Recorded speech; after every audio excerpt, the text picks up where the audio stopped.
ஒன்று தீமோத்தேயின் புஸ்தகம்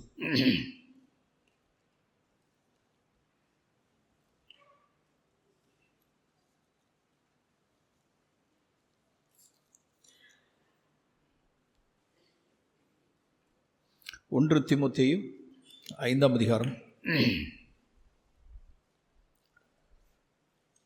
22ஆம் வசனத்தில் இப்படி வாசிக்கிறோம். 1 தீமோத்தேயு 5ஆம் அதிகாரம் 22ஆம் வசனத்தில் பிற்பகுதியில் நடுவிலிருந்து வாசிக்கிறேன் நான்.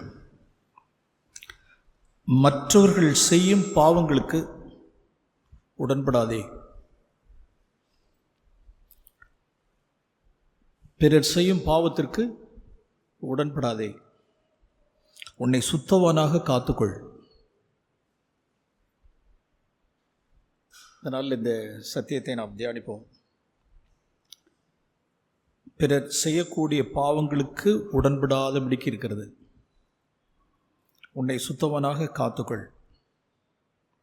இன்னொரு வசனம், எபேசிற்கு எழுதின நிருபம் 5ஆம் அதிகாரம். எபேசிற்கு எழுதின நிருபம் 5ஆம் அதிகாரம்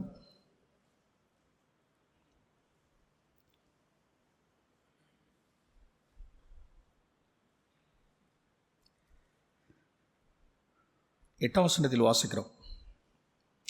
முற்காலத்தில் நீங்கள் அந்தகாரமாய் இருந்தீர்கள், இருளாய் இருந்தீர்கள். அந்தகாரத்தில் இருளாய் இருந்தீர்கள். இப்பொழுதோ கர்த்தருக்குள் வெளிச்சமாய் இருக்கிறீர்கள். வெளிச்சத்தின் பிள்ளைகளாய் நடந்து கொள்ளுங்கள். ஆவியின் கனி சகல நற்குணத்திலும் நீதியிலும் உண்மையிலும் விளங்கும். கர்த்தருக்கு பிரியமானது என்ன என்று நீங்கள் சோதித்து பாருங்கள். கனியற்ற எது கனியற்ற அப்படின்னா மேலே போய் பார்க்கணும். 9ஆம் வசனத்தில் எது கனி அற்ற, எது கனி அப்படின்னா மேலே வாசிக்கிறோம். நற்குணம் அற்ற அல்லது நீதியற்ற அல்லது உண்மையற்ற அந்தகார கிரிகளுக்கு நீங்கள் உடன்படாமல் அவைகளை கடிந்து கொள்ளுங்கள். அல்லது வேற மாதிரி சொன்னோம்னா 7ஆம் வசனத்தில் அப்படிப்பட்டவர்களுக்கு பங்காளிகளாகாதிருங்கள். எப்படி வாசிக்கிறோம்? நாம் முற்காலத்தில் நாம் இருளுக்குரியவர்களாக இருந்தோம், அந்தகாரத்தில் இருந்தோம்.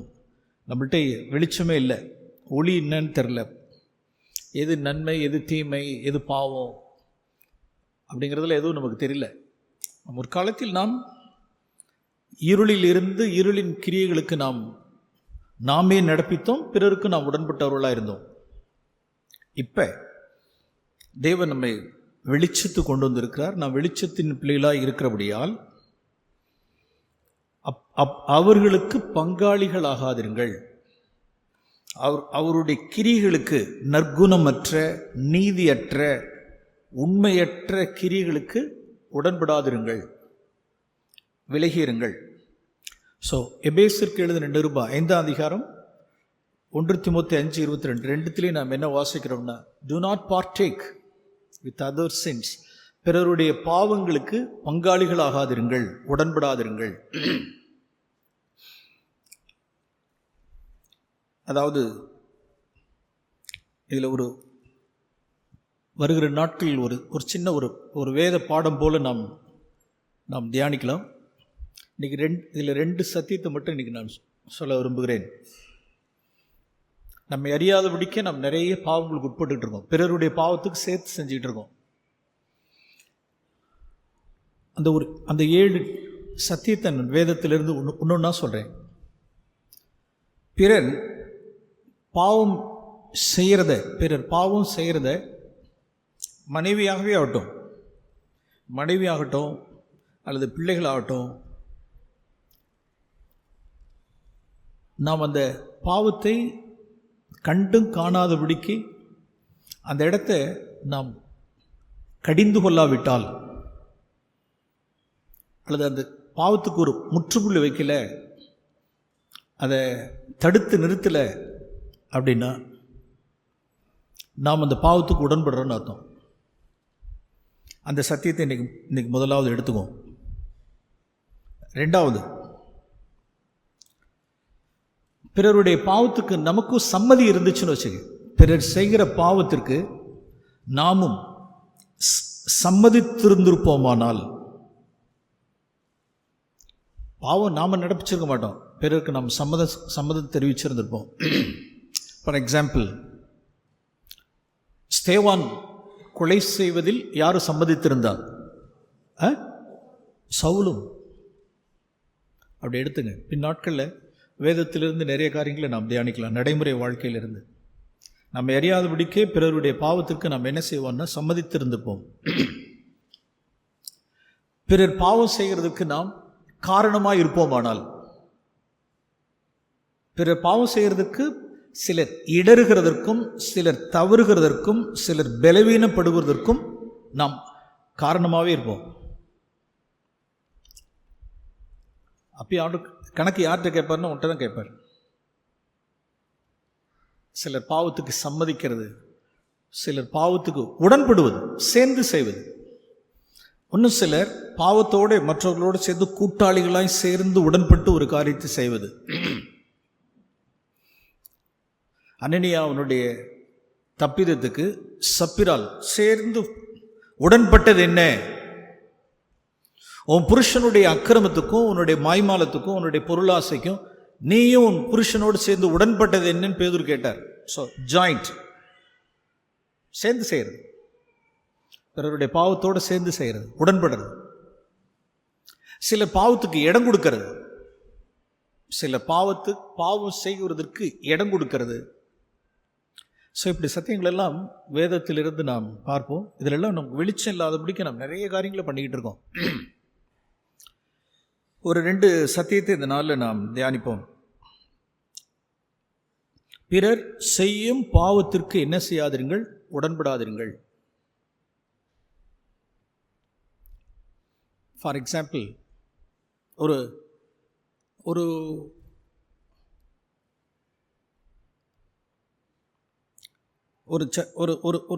ஒன்றும் இல்லை, ஒரு உதாரணம் இல்லை, நிறைய உதாரணங்களை சொல்லலாம். நிறைய உதாரணம் பார்க்குற இடங்கள், போகிற இடங்கள் எல்லாம்.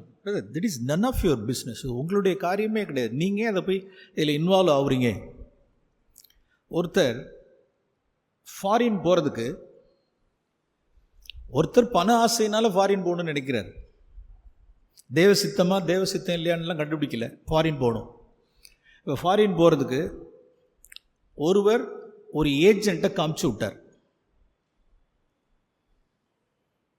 நானா போய் நீயா போ, நீயே ஏஜென்ட்டுக்கிட்ட போ, நீயே ஏதோ ஒன்று செய், இதான் செய். சபையில் நான் சபைக்கு வெளியிலலாம் சொல்லலை, நம்ம மத்தியில் இருக்கிறவங்க தான். ஒருவர் ஃபாரின் போகணும், தனக்கு தெரிஞ்ச ஏஜெண்ட்டை போய் கொண்டு இழுத்து விட்டார். அவ்வளோ லேக்ஸ் கணக்கில் கொடுத்தாச்சு. ஆச்சு, இதாச்சு, 6 மாதம் ஆச்சு, ஒரு விசா வரும், அது வரும், இது வரும்னு எங்கே வரும்? ஒன்றும் வராது. 1 வருஷம் ஆச்சு, 2 வருஷம் ஆச்சு, பணம் சரியான பணம் வரல. அப்புறம் போலீஸு கம்ப்ளைண்ட்டு, கோர்ட்டு கேஸு. சரி, இதுக்கு யாரா ரூட் யார் அப்படின்னா, ரூட் யார்? ஒரு நபரை போய் இன்னொருத்தர் நபரை என்ன செஞ்சு விட்டாச்சு? சேர்த்து விட்டாச்சு. நீங்கள் என்ன செஞ்சீங்கன்னா, நான் ஒன்றும் செய்யலை பிரதர், ஸோ காமிச்சு தான் விட்டேன். இப்போ இந்த பிரதர்கிட்ட என்ன சொல்ல வேண்டியதாக இருக்குது? அவர் காமிச்சு விட்டார், ரைட்டு. நமக்கு புத்தி வேண்டாம், நமக்கு சுய புத்தி வேண்டாம். இதில் நுழையலாமா நுழையக்கூடாதா அப்படின்னா, கர்த்தருக்கு பயப்படுகிற பயம் இருக்குமானால் நிச்சயமாய் எல்லாரும் நம்ம எதை வளர்த்துக்கணும் அப்படின்னா, கர்த்தருக்கு பயப்படுற பயத்தை நான் வளர்த்துக்கொள்ளணும். கர்த்தருக்கு பயப்படுகிற பயம் ஒரு மனுஷனிடத்தில் இருக்குமானால், we can sense the sin, we can smell. Police dog, இந்த லேப்ரடாக்ங்கிறதான ஒரு வகையான நாய் ஏர்போர்ட்டில், ரயில்வே ஜங்ஷன்ஸ்லாம் என்ன செய்வாங்க அப்படின்னா, அந்த டாகுக்கு தெரியும், நல்லா ஸ்மெல் பண்ணும். எதெல்லாம் தடை செய்யப்பட்ட காரியங்களோ, தடை செய்யப்பட்ட காரியங்கள் எதாக இருந்தாலும் நல்லா ஸ்மெல் பண்ணிடும், அவ்வளோதான், பிடிச்சிடும் அதை. அது எப்படி ஸ்மெல், இந்த இடத்துல ஒரு தீமை இருக்குது, இந்த தீங்கான ஒரு காரியம் இருக்குது அப்படிங்கிறத அந்த டாக் ஸ்மெல் பண்ணுதோ, கர்த்தருக்கு பயப்படுகிற பயம் இருக்குமானால் நாம் என்ன செஞ்சிடலாம், we can easily ஸ்மெல் பண்ணிடலாம். ஸோ திஸ் கை, இவன் சரியான ஆள் கிடையாது, இவன்கிட்ட பணத்தை கொடுத்து ஏமாறக்கூடாது, கர்த்தருடைய சத்தத்தை கேட்க முடியும், இது ராங் ரூட், இப்படிலாம் சுற்றக்கூடாது, இது நேர்மையான பாதை கிடையாது, இந்த பணத்தை இது சரியான ஏஜென்ட் கிடையாது, இது ப்ராப்பரான ஒரு விசா கிடைக்கிறது கிடையாது, இது தில்லுமுள்ளு அப்படிங்கிறத நிச்சயமாய், இதுதான் பரிசுத்த ஆவியானவருடைய அபிஷேகம். அபிஷேகம் ஒருவனுக்கு இருக்குமானால், கர்த்தருக்கு பயப்படக்கூடியதான பயம் ஒருவனுக்கு இருக்குமானால், that anointing will teach அப்படின்னு வாசிக்கிறோம். அபிஷேகம் சகலத்தையும் உங்களுக்கு போதிக்கும். சிலருக்கு அபிஷேகத்தினுடைய மேன்மை முக்கியத்துவம் தெரியல. அபிஷேகம் எதுக்குன்னா வாழ்க்கையின் ஒவ்வொரு இதை மாதிரி ஜங்ஷன்ஸில் தான், இதை சூஸ் பண்ணலாமா சூஸ் பண்ணக்கூடாதா, இந்த ஃபாரின் ஆஃபரை சூஸ் பண்ணலாமா சூஸ் பண்ணக்கூடாதா, இந்த ஜாப் ஆஃபரை சூஸ் பண்ணலாமா சூஸ் பண்ணக்கூடாதா, இந்த ஏஜென்ட் நம்பலாமா நம்பக்கூடாதா. Yes, we can easily, holy spirit நமக்குள்ள இருந்து போதிப்பார்.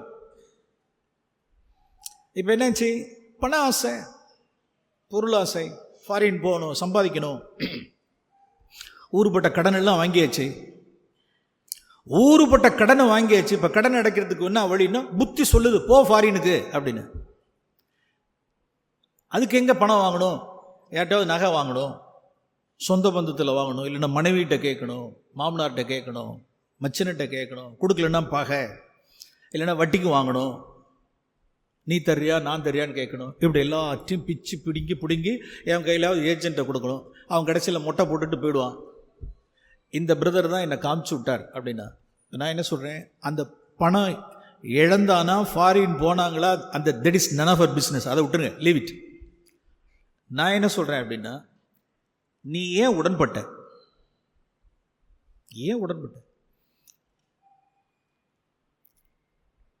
எஸ், சிலர்லாம் தனக்கு சம்பந்தம் இல்லாத காரியங்களில் தலையிடுதல்.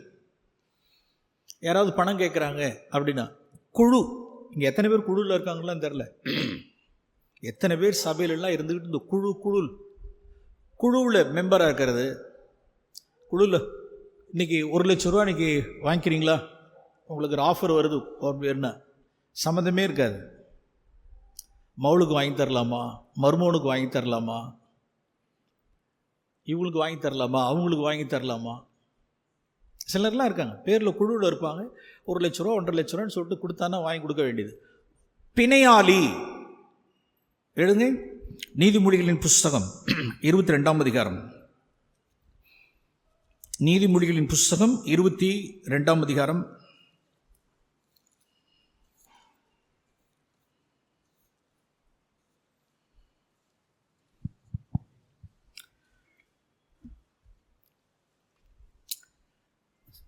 நீதிமொழிகளின் புஸ்தகம் 22ஆம் அதிகாரம் 26ஆம் வசனம். கையடித்து உடன்பட்டு, வாட் டஸ் இட் மீன், கையடித்து உடன்பட்டு அப்படின்னா, தட் ஓல்டு, அந்த காலத்து வசனம், அது அந்த காலத்து வசனம், தட் இஸ் ப்ராமிசரி, ப்ராமிஸ். கையடித்து அப்படின்னா, கையடித்து உடன்பட்டுன்னா, எஸ், அந்த காலத்தில் அப்படி கையடிச்சு அப்படின்னா ஒரு ப்ராமிசரி நோட்டு சொல்கிறாங்களே, ப்ராமிசரி நோட்டு. இந்த நபர் கடன் அடைக்க தவறிட்டா அதுக்கு நான் பொறுப்பாளி, ஓகே, நான் கையெழுத்து போடுறேன், நான் பிணையாளி. ஒருவரும் ஆண்டவராகிய இயேசு கிறிஸ்துவின் நாமத்தில் சொல்லுகிறேன், ஒருவருக்கு கடனுக்காக பிணைப்படுகிறவர்களில் ஒருவனாகாதீர்கள். யாராவது இந்த ஹாலில் அப்படி உட்காந்தீங்கன்னா உங்களை கண்டம் பண்ணிக்காதீங்க, உங்களை குத்திக்காதீங்க. ஆண்டவரே, இந்த வசனம் எனக்கு தெரியல, நான் அது மாதிரி இன்வால்வ் ஆகிருக்கு. சத்தியத்தை தெரிந்தும் சிலர்லாம் இருக்காங்க, சிலர்லாம் சபையிலே இருக்கிறார்கள், என்ன வேலைன்னு இந்த வேலை செய்வாங்க. தெரியுதா? இந்த பிஸ்னஸ் தெரியுதா? இந்த மாடு பிடிக்கிற பிஸ்னஸ்லாம் பார்த்துருக்கீங்களா? என்கிட்ட 2 லட்சம் ரூபா இருக்கு, என்கிட்ட 2 லட்சம் ரூபா இருக்கு, நிறைய வட்டி வேண்டாம், 2 வட்டி வாங்கி கொடுத்துரு, உனக்கு தெரிஞ்சவன்ட்ட கொடுத்துரு. அவர்கள் ஒன்று மனம் திரும்பணும், இல்லைன்னா சபை விட்டு வெளியில் வேணும். இப்பொழுதே ஜெபம் பண்றேன். தீஸ் அண்டர் கிரவுண்ட் வேலை செய்கிறவர்கள், கொடுக்கல் வாங்கல், சிலர்லாம் இருக்காங்க ரொம்ப எக்ஸ்பர்ட்ஸ். சபையில் இருந்தால் தானே தெரிய வரும், சபைக்கு வெளியில் பண்ணுறேன், இந்த வேலையை சபைக்கு வெளியில் பண்ணுறேன். கர்த்தர் நீண்ட நாட்கள் சபையில் வச்சிருந்திருப்பார். ஓகே, நிறைய பேர் விழுந்து போயிட்டாங்க. Many people, many many means I மென்ட் it, many, நிறைய பேர் விழுந்துட்டாங்க இந்த பிஸ்னஸில். உள்ளாரியே கடன் வாங்கி கொடுக்கறது, வட்டிக்கு வாங்கி கொடுக்கறது. That is none of your business. That is none of your business. கைமாத்து வாங்கி கொடுக்கறது, இங்கே இருந்தாங்க. உங்களுக்கு பலன் இல்லைன்னா செய்யாதீங்க. உங்களுக்கு பலன் இருந்தால் தேவ ஞானத்தின்படி செய்யுங்க. அது தேவ சித்தமான்னு பாருங்க, தேவ மகிமைக்காக செய்யுங்க. நீங்க பாட்டுக்கு செஞ்சிடக்கூடாது. உறவு முறை, சொந்தம் பந்தம், no no no no, you are not the owner. பணத்துக்கு நீங்கள் சொந்தக்காரர் கிடையாது. You are not owner, you are steward. நீங்க உக்ரானக்காரன். கையில பணம் வச்சிருக்கலாங்க, கையில எக்கச்சக்கமா நீங்க லட்சமா வச்சிருக்கலாம். யூ கேன் ஹாவ் மணி, உங்க அக்கௌண்ட்ல எக்கச்சக்கமா நீங்க பணம் வச்சிருக்கலாம். தட்ஸ் நாட் யுவர்ஸ், அது உங்களுடைய பணம் கிடையாது. மாஸ்டர் அவரு தான் எஜமானன். அவர்கிட்ட தான் உத்தரவு கேட்கணும். இவர் நான் கேட்கிறார் கொடுக்கலாமா, அவர் எஸ்ன்னா கொடுக்கணும், நோ நோ, அவ்வளவுதான். Are you the owner? இப்ப என்னாச்சு அந்த காரியத்தில், அந்த ஃபாரின் போறதான ட்ரிப்பில் என்னாச்சு அப்படின்னா, 2 குடும்பம் பகை, 2 குடும்பம் பகை, ஸ்டேஷன் கேஸு, கோர்ட்டு, இடல் அடைஞ்சு சபை என்ன ஆயிடுச்சு, சபையில் உள்ள குடும்பங்கள் இன்னைக்கு சபையினால் சிட்சிக்கப்பட்டு எக்ஸ்கம்யூனிகேட் பண்ணப்பட்டு இன்னைக்கு வெளியில் இருக்காங்க. ஓகே, இவர்கள் ஒரு 10 நிமிஷம் மற்றவங்களுக்கு காஸ்பல் சொல்லியிருப்பாங்களான்னு கேட்டா சொல்லியிருக்க மாட்டாங்க. 10 நிமிஷம் காஸ்பல் சொல்லியிருப்பாங்களா? காஸ்பல் சொல்லியிருக்க மாட்டாங்க. இயேசுகுமார் இந்த ஆத்துமாக்களுக்காக ரத்தம் சிந்திருப்பார், ஜீவனை கொடுத்திருப்பார், ஜீவனை கொடுத்து சம்பாதித்து கொண்டு வந்து சபையில் கொண்டு வந்து வைப்பார். அதற்கு தேவனுடைய ஊழியக்காரர்கள், மேய்ப்பர்கள், சுவிசேஷர்கள் பீராஞ்சி ராப்பகலா அலைஞ்சி நேரத்தை செலவு பண்ணி கொண்டு வந்து சபையில் உட்கார வச்சிருந்திருப்பாங்க. தீஸ் பீப்புள், இவர்கள் அண்டர் கிரவுண்ட்ல பூந்து என்ன பண்ணிடுவான்னா காலி விடுவான். நீ நல்லா இருப்ப,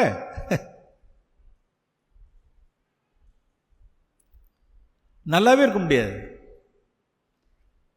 அவர் மறுபடியும் சொல்றேன், அவர் ரத்தம் சிந்தி சம்பாதிச்சு சபைக்கு கொண்டு வந்திருக்கிறார். சபையினுடைய பொறுப்புள்ள மேய்ப்பர்கள் அவர்களை ஆத்மா செலவு பண்ணி, நேரத்தை செலவு பண்ணி, மணிக்கணக்காக செலவு பண்ணி அவர்களோடு கூட செலவு பண்ணி இருந்திருப்பாங்க. இவர்கள் எல்லாரும் இப்படி பண்ணியிருந்திருப்பாங்க. இவர்கள் தங்களுடைய சுய ஆதாயத்துக்காக வந்து ஏதாவது குழப்படி பண்ணி இடர பண்ணி பிரிஞ்சுட்டு போயிடுவாங்க. ஸோ இந்த விளையாட்டு விளையாடக்கூடாது. கடனுக்காக பிணைப்படுறது, குழுவில் வாங்கி கொடுக்கறது, இல்லை யார்கிட்டையாவது வாங்கி கொடுக்கறது, இல்லை கையில் யார்கிட்டையாவது பணம் இருக்குன்னா அதை வாங்கி யாருக்காவது என்ன செய்யறதுன்னா குறைச்ச வட்டிக்கு ஏதாவது வாங்கி கொடுக்கறது, சில பிஸ்னஸில் பார்ட்னர்ஷிப் போடுறது. நோ, அருமையானவர்களே, இதிலெல்லாம் வெளிச்சம் பெற்றுக்கொள்ளுங்கள். வெளிச்சம் வேதம் சொல்லுது பாருங்க, கடனுக்காக உடன்பட்டு கடனுக்காக பிணைப்படுகிறவர்களில் ஷூரிட்டி போற்றாத. செலுத்த உனக்கு ஒன்றும் இல்லாதிருந்தால் நீ படுத்திருக்கும் படுக்கையை அவன் எடுத்துக்கொள்ள வேண்டியதாகுமே. So this is not God's way. So இப்படிப்பட்ட விஷயங்களில் இதெல்லாம் யார் இதில் இன்வால்வ் ஆவா அப்படின்னா, நீதிமொழிகளின் புஸ்தகம் 26ஆம் அதிகாரம், நீதிமொழிகளின் புஸ்தகம் 26ஆம் அதிகாரம் 17ஆம் வசனம். 17 இவைகளை நாம் திருச்சபையில் திரும்ப திரும்ப நாம் போதித்து கொண்டே இருக்கிறோம். நீதிமொழிகள் 26:17. வழியே போகையில் தனக்கடாத வழக்கில் தலையிடுகிறவன், தனக்கு சம்பந்தம் இல்லாத தனக்கடாத வழக்கில் தலையிடுகிறவன் நாய் காதை பிடித்து இழுக்கிறவனை போல் இருக்கிறான். நாய் காதை பிடிச்சு இழுத்தா நாய் அப்புறம் என்ன செஞ்சிடும்? கடிச்சிடும். நாய்க்கடி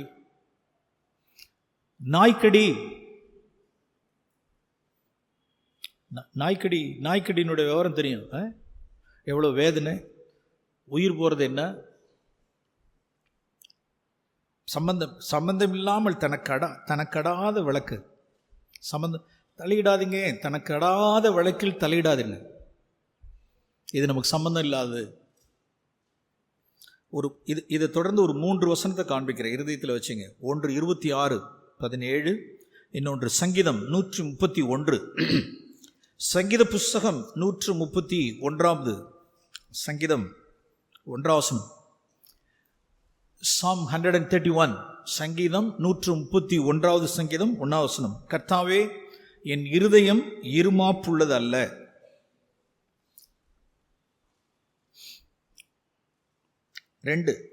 அதிலே 2 வசனத்திலே என் கண்கள் மேட்டிமை உள்ளவைகளும் அல்ல. அடுத்தது, பெரிய காரியங்களிலும் எனக்கு மிஞ்சின கருமங்களிலும் நான் தலையிடுகிறதில்லை. சொல்லலாம். இதுதான் காட்.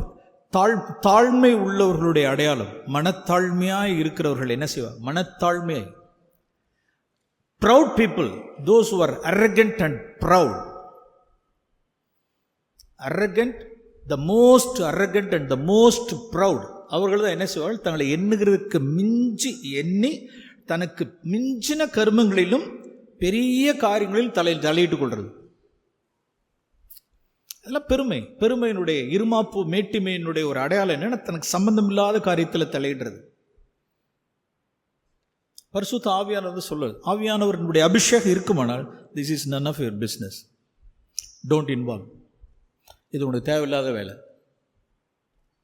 இது உனக்கு மிஞ்சின கர்மம், இல்லை தலையிடாத.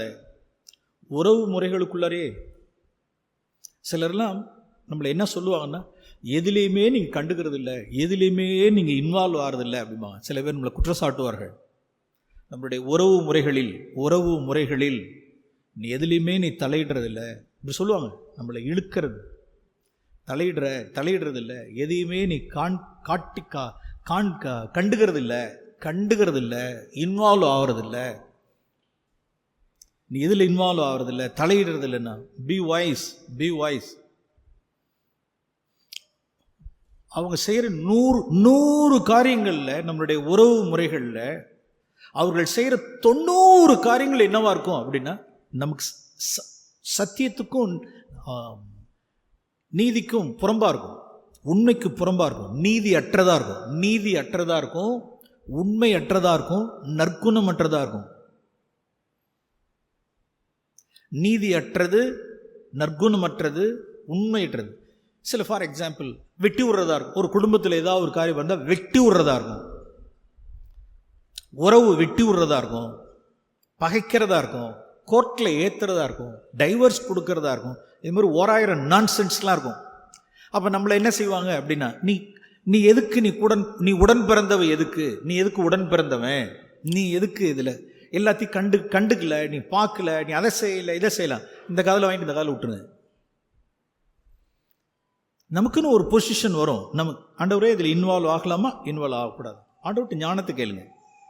சுத்தமாக ஒரு கோடியில் போய் விழுவுறதில்லை, சுத்தமாக ஒதுக்குறதுன்னு இல்லை. உறவு முறைகளை நேசிக்கிறோம், நன்மை செய்கிறோம், அவர்களுக்கு இரக்கம் செய்கிறோம். ஆண்டவரே எதில் நான் கலக்கணும், எதில் நான் கலக்கக்கூடாது, இந்த கோடிக்கு போகாதபடிக்கு நான் என்ன செய்யணுங்கிறத ஆண்டவர்கிட்ட கேட்கணும். ஆனால் நான் சொல்றேன், 100க்கு 90 காரியங்கள் நீதியற்றதும் உண்மையற்றதும் நற்குணமற்றும் அந்த அந்தகார கிழிகளுக்கு நான் உடன்படக்கூடாது. நீ எதுலையுமே கலக்கல, எதையும் கண்டுக்கல, போல வரல, உன் சபையில் இதுதான் உனக்கு சொல்லி கொடுத்தான், ஒண்டித்தனமாக இருக்க, ஓரித்தனமாக இருக்க, ஒட்டலை, உறவு இல்லை, அந்த காலை வாங்கிட்டு அந்த காலை விட்டுருங்க, லீவ் இட். இல்லைன்னா உங்களை பிறர் செய்யும் பாவங்களுக்கு நான் உடன்பட வேண்டியதாக இருக்கும்.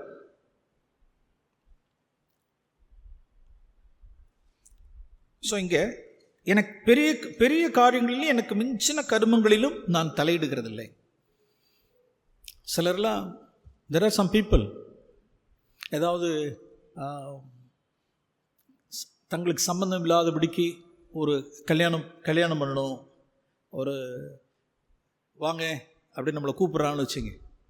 இந்த இடத்துக்கு இதை பார்க்கணும், இந்த இடத்துல சம்பந்தம் பண்ணணும், இந்த இடத்துல பொண்ணு எடுக்கணும், நீங்கள் உங்களுக்கு ஒரு முக்கியமான ஒரு பொறுப்பை வகிச்சு நீங்கள் வாங்க அப்படிங்கிறப்ப நம்பால் சொல்லுவான் பார், அந்த துண்டை எதை எடு, அந்த துண்டை எடுத்து போட்டுவான் பார். எதை போட்டுக்கிற தலைவர்? துண்டை போட்டு அந்த துண்டை அப்படி துண்டை போறாரா மைனர். பெரிய மனுஷன் நம்மளை கூப்பிட்டான்ல, எடு அந்த துண்டை எடு. எங்கெங்க கிளம்பிட்டீங்க? என்னை மதித்து கூப்பிட்டான்ல.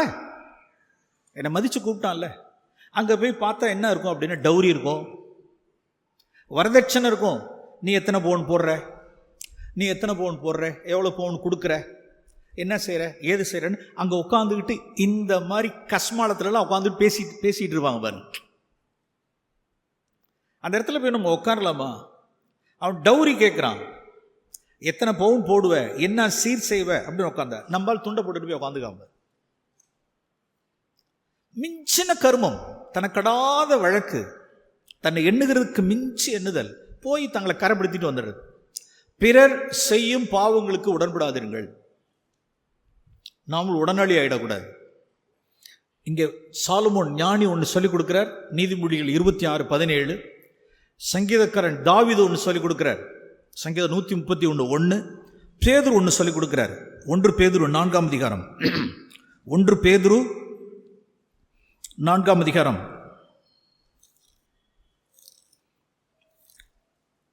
1 பேதுரு 4ஆம் அதிகாரம் 15வது வசனத்தில் வாசிக்கிறோம். ஆவியானவர் பேதுருவை கொண்டு எல்லாத்தையும் சேர்த்து ஒன்னா கிளப் பண்ணிட்டார் பாருங்க. 15ஆம் வசனத்தில், உங்களில் ஒருவனும் கொலை பாதகனாயாவது, நம்பர் 2 திருடனாயாவது, நம்பர் 3 பொல்லாங்கு செய்தவனாயாவது, நம்பர் 4 அந்நிய காரியங்களில் தலையிட்டு கொண்டவனாயாவது பாடுபடுகிறவனாய் இருக்கக்கூடாது. 4மே ஒரே குரூப். ஆவியானவர் சேர்த்து ஒன்னா குரூப் பண்ணிட்டார் பாரு, கிளப் பண்ணிட்டார். எதெல்லாம்? கொலை, திருட்டு, பொல்லாங்கு செய்கிறது. 4 அந்நிய காரியங்களில் தலையிட்டு கொள்ளுதல். நாம் சுகமாக இருக்கணும், அனாவசியமாக நான் பாடுபடக்கூடாது. பாடுபட்டா எப்படி பாடுபடணும் அப்படின்னா 16ஆம் வசனத்தில் இப்படிதான் பாடுபடணும். ஒருவன் கிறிஸ்தவனாய் இருக்கதான் பாடுபடுமே. உன்னுடைய நீதி நிமித்தம் பாடுபடு, உன் மனசாட்சி நிமித்தமாய் பாடுபடு, உன்னுடைய விசுவாசத்திற்காக பாடுபடு. தேவ சித்தத்தின்படி நான் பாடு அனுபவிக்கணுமே ஒழிய, அப்படிதான் பேதுரு நீட்டா சொல்லித்தரார். தேவ சித்தத்தின்படி பாடு அனுபவிங்க, கிறிஸ்தவனாய் இருப்பதால் பாடுபடுங்க, நீதி நிமித்தமாய் பாடுபடுங்க, நல்மனசாட்சி நிமித்தம் பாடுபடுங்க. எப்படி பாடுபடாதீங்கன்னா, ஏதாவது சம்பந்தம் இல்லாத காரியத்தில் போய் தலையிட்டு கொண்டு என்ன செய்யாதீர்கள், பாடுபடாதீர்கள். எஸ், ஐ ஹவ் சீன் சில சம்பந்தமே இல்லாத ஃபேமிலிஸ்லாம் உள்ளார போய் காரியங்களை ஏதாவது தலையை நீட்டு உள்ளார தலையை நொழிச்சு உள்ளார நுழைச்சி ஏதாவது உடன்பட்டு பிணையாளி ஆகி காரியத்தை செஞ்சு கொடுத்து, எல்லாம் மனுஷீகம், ஹியூமன் மனுஷீகம், பரிசுத்த ஆவியினால் நடத்தப்படாத காரியங்கள். மனுஷீகம் 100% ஹியூமன். அவர்கள் விதைச்சதை அவர்கள் அறுத்து கொண்டிருக்கிறார்கள். காதுள்ளவன் கேட்க கடவுள். பிறர் செய்யும் பாவத்திற்கு நாம் என்ன செய்ய வேண்டாம், உடன்பட வேண்டாம். நம்மளுடைய எல்லைக்கு மிஞ்சி நம்ம போயிட வேண்டாம்.